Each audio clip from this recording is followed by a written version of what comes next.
What was your assessment of day one? I think good energy. I think the ability for us to do some stuff with those 2 hours in the summer where our coaches are around and our guys are here allows us to get, I think, started a little bit quicker. Yes, it's year 3, but I think some of that stuff allows us to have installs already done, have guys got a better feel for it. The 1s and the 2s are pretty smooth at what they're doing, and now it's about cramping and things like that, because the things you can't train for, even when you're in the summer with the conditioning, with the strength, you can't train for the anxiety and the different things that happen when the cameras go on and coaches are there with not screaming and hollering, but correcting you on every little thing you do. Defense a little ahead of offense at this point? It seemed like that maybe this afternoon. I think they're a little bit simpler maybe from the get-go. I think 3 years into it, but there's some new guys. There's some different guys at wide receiver, I think. So I think that's where we're trying to play some of those 2 tight ends out there. I think so the offense maybe has a little bit more in, so at times it might look that way, but again, we're pretty good at running the football, and when you throw those pads on up front, I think things change a lot. First look at the line. Ferg moves to left tackle. McConnell was up there with the ones at the right side. Explain that. Well, we got a big battle. We got to figure out what's gonna, how we're gonna adjust that. I think we're gonna ask Ferg probably to move over to the left side, and it's a challenge to him. But I think that's when he's best. Last year, a guy that hadn't played at all, and then we gave him a challenge in the spring and in the summer, and he really answered the bell last year. So our chance to kind of put him over there, give him some more challenges, and then let a 3-man rotation at the other side kind of see who's gonna kind of take it and run with it, and find out a lot here in the next 20 so days.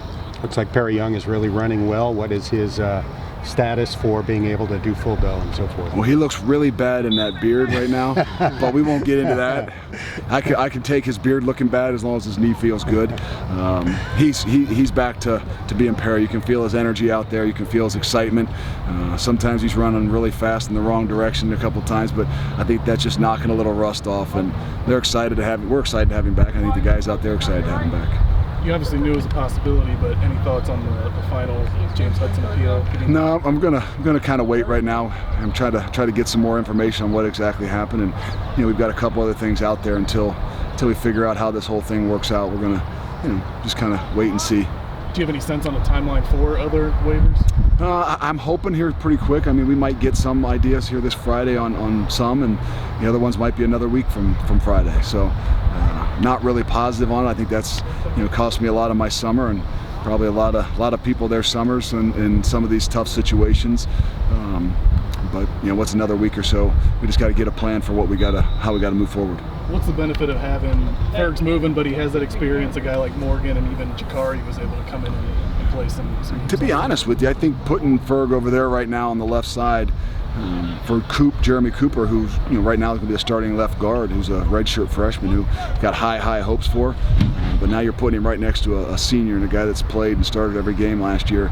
A combination there to gain some confidence on that side, I think is big. And I think like anybody, I think if you set somebody with a challenge, that's how they grow. Right now it'd be tough for Ferg. He doesn't maybe have somebody and technically to push him as much, to try to take that spot from him. But now you move him to the other side, give him some other things to focus and work on. I think that's what gives Ferg a chance to be even better. We talked a lot about the cornerback room and how much you had to deal with injuries through the spring, but did a guy like Taj Ward really jump at that opportunity, because he was some time running with the ones today? It's the only way you get better at this game is playing it, and that means whether it's tag some sorts with no pads on or thud, him having the ability through all spring to probably take all the 1 reps and get a lot of work at that. I think you can see his confidence level rising. Another year in the program, getting stronger and faster, gives him an opportunity. But I think our challenge this year is going to be, hey, it's really tough to go through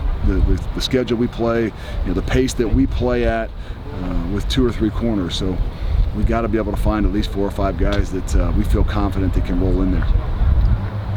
Do you have to treat James like a redshirt player, where you try to keep him positive, try to get through this year and use it for development? Yeah, it is, and it's going to be difficult. And I've already had 2 meetings with him. We'll have another one here this afternoon or later this afternoon, just to make sure that everything is all right. And I think that's the biggest thing. We're going to challenge him. We've got some plans for him how we can make him a lot better and what he can do for us. But a big part of that is going to be challenging the mind and see how we can handle those things.